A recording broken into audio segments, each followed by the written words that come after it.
point de presse qui s'est tenu la semaine dernière? Ce point de presse était lié à l'Assemblée générale des magistrats, donc le 23 février. Nous avons eu une Assemblée générale extraordinaire, oui, et l'ordre du jour était axé sur la présentation aux syndiqués de ce qui était des textes d'application. Bon, on peut reconnaître que nous avons commencé notre grève depuis décembre. Depuis décembre, et cette grève a été suspendue suite à la demande du président du CTRI, le président du Conseil supérieur de magistrature, qui avait bien voulu que nous arrêtions notre mouvement pour qu'il puisse s'imprégner de la situation. Effectivement, nous sommes venus pour demander en Assemblée générale à cette époque, nous sommes venus pour dire que le président du Conseil supérieur de magistrature tenait à avoir un certain temps pour voir ce qu'ils peuvent trouver comme solution par rapport à nos revendications. Heureusement, nous avons été entendus. Le mouvement a été suspendu, non pas levé, suspendu pour 3 mois. Et normalement, en décembre 2023, nous devions revenir pour faire l'état des lieux de ce qui a été fait. Il faut reconnaître que pendant cette période, le texte qui avait déjà été voté, le texte du statut du magistrat, mais il fallait, indépendamment du texte du statut des magistrats, il fallait avoir des textes d'application. Donc le texte sera promulgué pendant cette période-là par le président du Conseil supérieur de magistrature, le président de la République. Mais cependant, ce texte ne peut pas avoir d'exécution que si on a, comme on a dit, le texte d'application. Nous avons fait comprendre aux collègues que le président venait de recevoir le texte, ces projets de texte d'application sur son bureau. Et par conséquent, il fallait que nous attendions. Parce que les textes, quels sont les textes? Il y a les textes qui relèvent de la judicature. C'est un texte spécial et c'est une indemnité spéciale, dans le sens que nous ne l'avons jamais vu dans nos bulletins. C'est une rémunération spéciale dans le sens qu'elle représente un peu comme les politiques, un peu les fonds de souveraineté. Elle est spécifique, normalement, elle est spécifique au magistrat. Compte tenu, vous savez, un magistrat a des obligations. Voilà.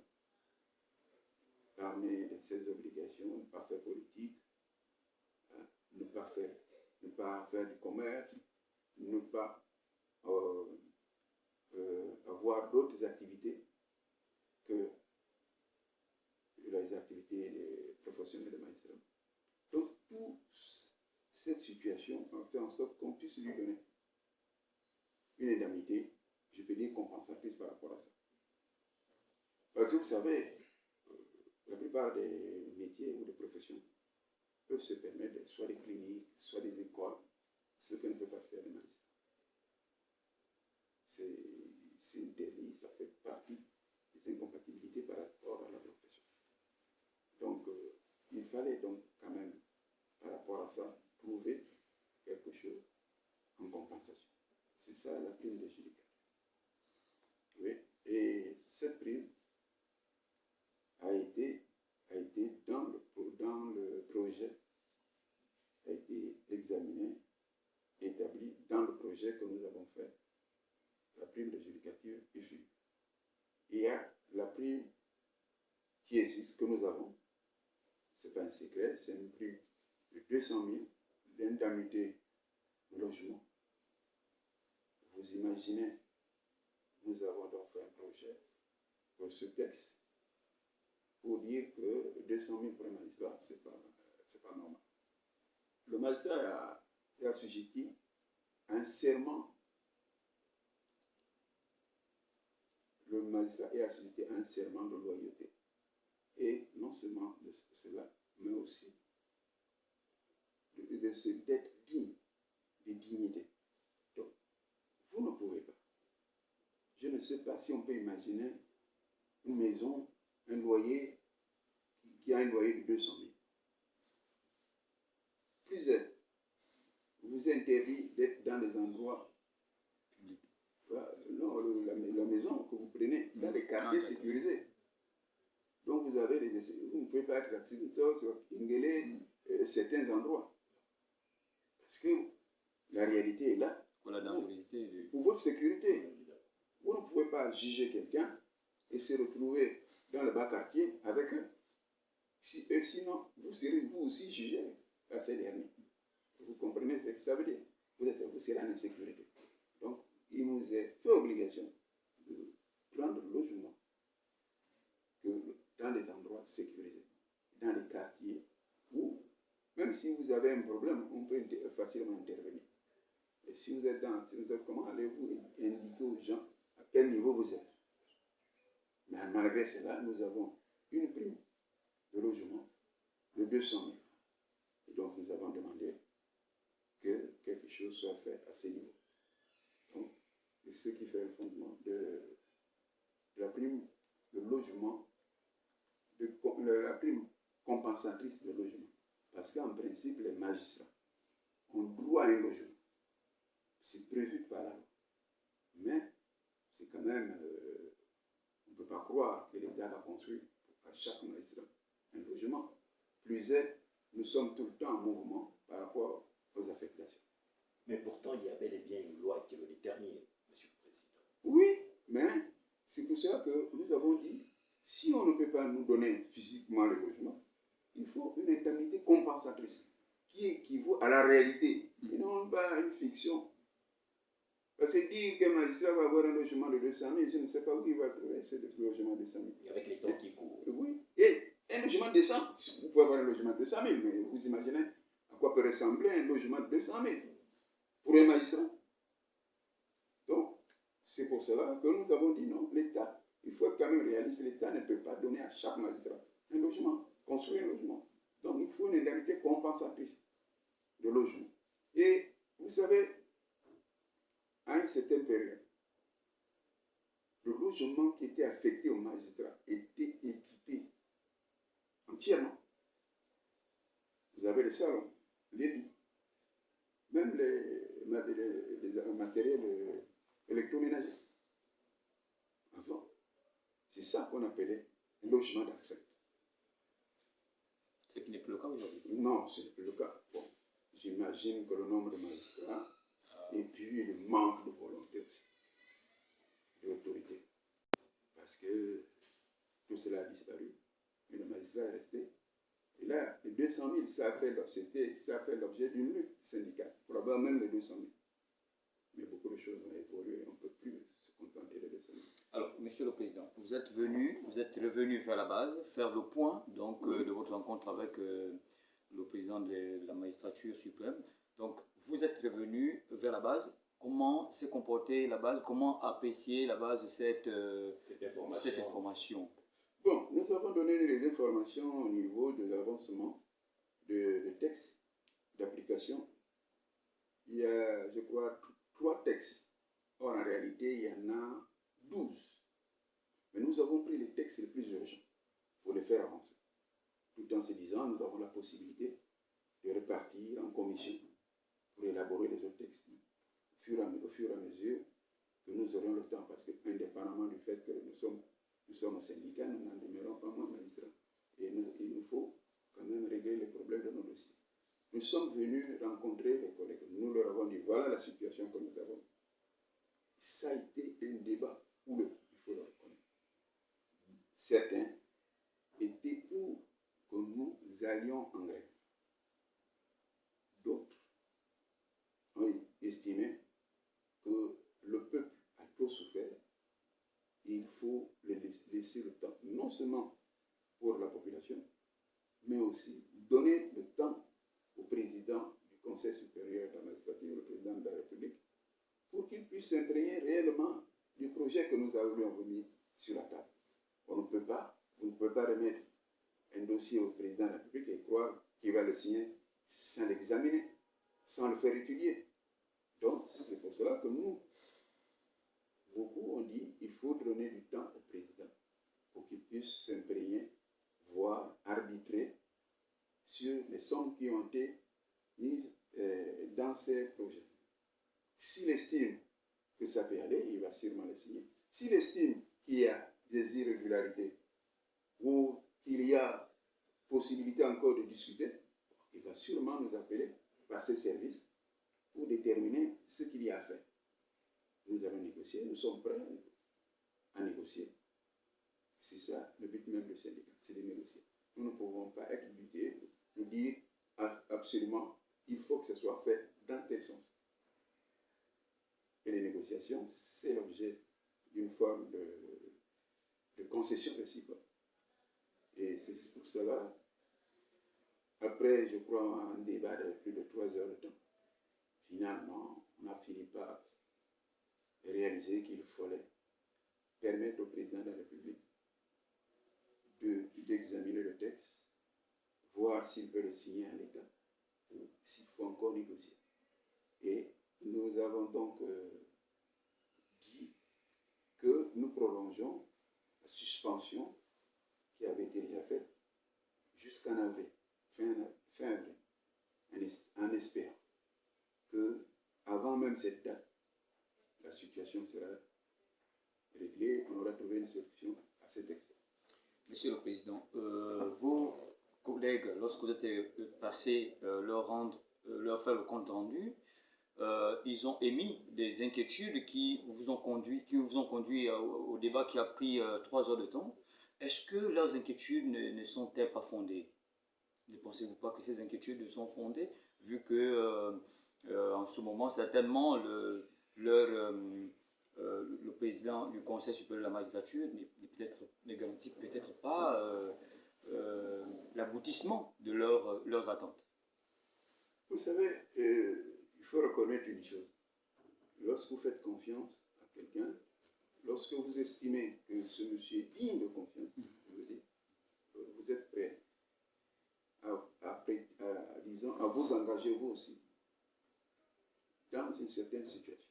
Nous, le bureau, nous faisons confiance au président du CTR. Parce que la première fois que nous l'avons rencontré, nous avons discuté, et à peine une semaine, le texte était promulgué. Nous estimons. Et il nous avait, le président, nous avait dit, moi je ne suis pas compliqué. Une fois que vous amenez vos textes en mon bureau, à ma table, je vais les signer. Mais j'entends par là, je vais les signer, je vais les examiner et signer après. C'est ça. Et donc, nous lui faisons confiance. Et il venait à peine de recevoir. C'est vrai que les collègues ils ont un problème sur le temps. Pourquoi? Parce qu'une fois que le texte avait été promulgué, ils croyaient qu'on pouvait amener le texte comme ça. Non, il fallait faire des textes d'application. Et les textes d'application, ça demande de la réflexion. Et les collègues doivent savoir aussi que nous n'avons pas que ça à faire. Nous sommes des magistrats comme eux, on a des dossiers, et aussi au niveau du ministère, ils ont d'autres choses. Et donc, de temps en temps, nous nous rencontrons et nous discutons en commission de ce texte. Donc, ce qui fait en sorte que, parfois, et c'est le fruit d'une certaine réflexion. Parfois, pour 2 phrases, vous mettez 1 jour, 2 jours. Parce que nous ne voulions pas qu'il y ait d'équivoque, qu'il y ait des suspicions ou quoi que ce soit, le texte doit être clair. Il ne faut pas qu'on nous renvoie pour dire non, ça a été mal fait. Donc, ce qui fait en sorte qu'il y a du temps. Or, nous avions au moins 13 ou 12 à 13 textes d'application. Rien que pour les 4 premiers que nous avons faits, il nous a fallu à peu près plus de 2 mois. Donc, ce que je dis par là, que déjà, le président ne pouvait pas recevoir ce texte en l'état. Au moment où nous avons tenu l'Assemblée générale, le président venait de recevoir le texte.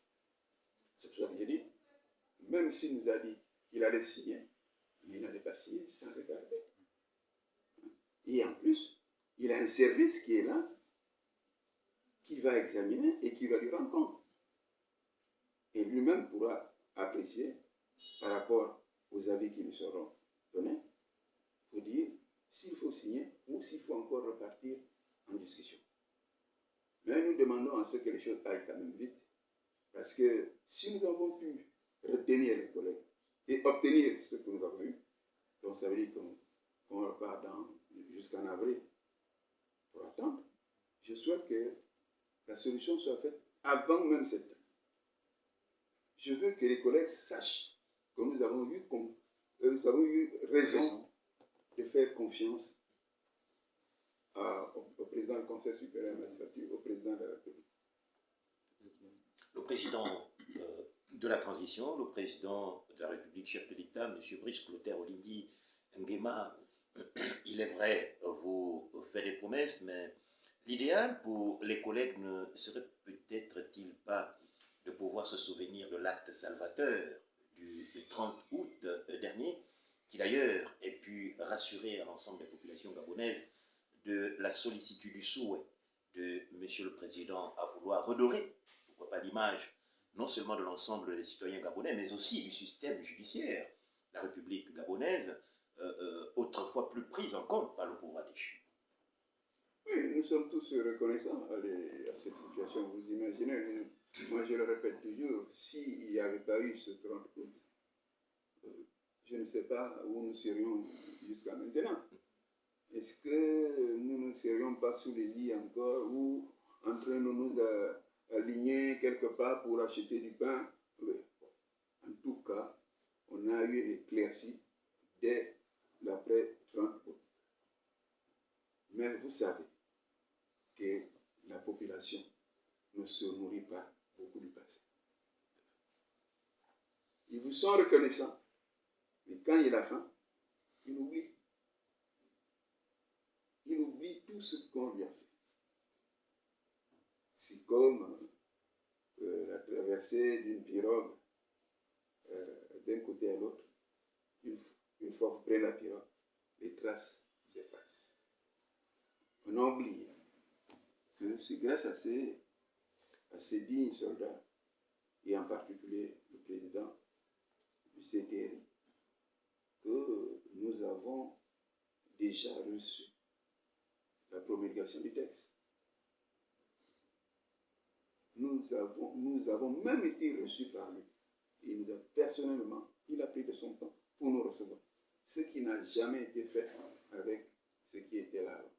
Ils ne l'ont jamais fait. Et pourtant, on a écrit plusieurs fois. Nous sommes un pouvoir. Donc, par conséquent, ce pouvoir devait nous recevoir. Au moins pour la dignité. Mais ça n'a pas été fait. Donc, aujourd'hui, on peut quand même prétendre dire qu'il y a une lueur d'espoir. Oui. Et les textes... non, c'est pour cela qu'on a demandé de renvoyer, de ramener cette suspension à fin avril.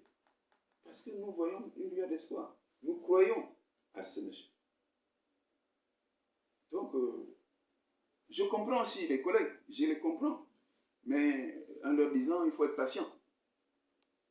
Parce que vous imaginez les jeunes collègues qui actuellement, les jeunes collègues qui sont au deuxième grade, c'est 400 000, 500 000 francs à la fin du mois.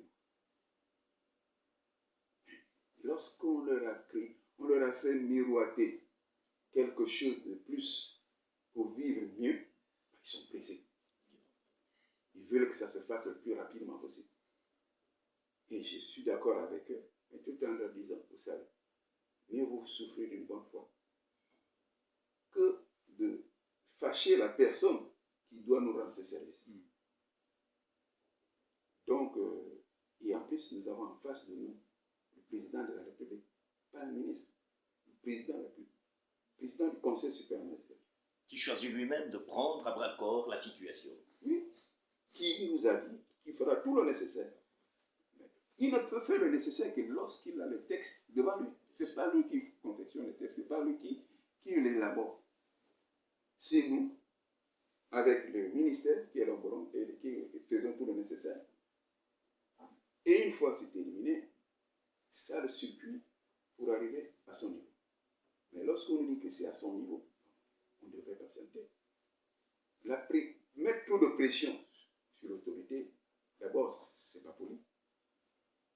Et en plus, c'est vraiment contre-productif. Parce que si vous mettez trop de pression sur l'autorité, s'il veut bien, il va vous donner le résultat qu'il veut.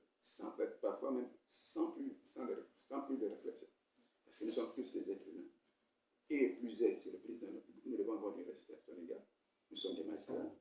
C'est vrai, nous représentons le troisième pouvoir. Mais cependant, la plus haute autorité a droit à un peu plus de respect, moins de pression. Et nous sommes convaincus, je dis bien nous sommes convaincus que ce que nous demandons va nous être donné. Parce que tout le monde reconnaît que nos revendications sont légitimes.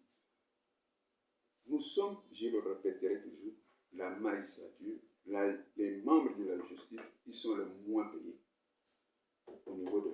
D'où la nécessité qu'il y a pour le président de la transition de prendre à bras-le-corps la situation. Alors, peut-être un message à l'endroit de vos collaborateurs, probablement aussi à titre de rappel, le président de la transition.